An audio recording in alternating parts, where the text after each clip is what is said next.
அம்மா படுத்திருக்க ஆங்காரம் கொண்டிருக்க அக்கினி போல் புத்திருக்கும் உத்தமிய பாருங்களே.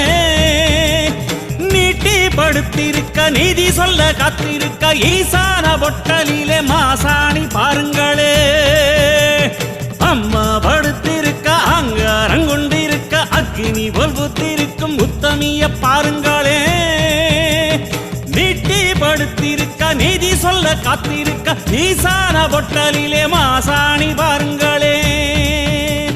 வம்பு வழக்கெல்லாம் துன்பம் கொடுக்கையில் மிளகா சாந்தரச்சி கேட்டாளே. நாம கலங்காம மாசாணி காத்தாளே.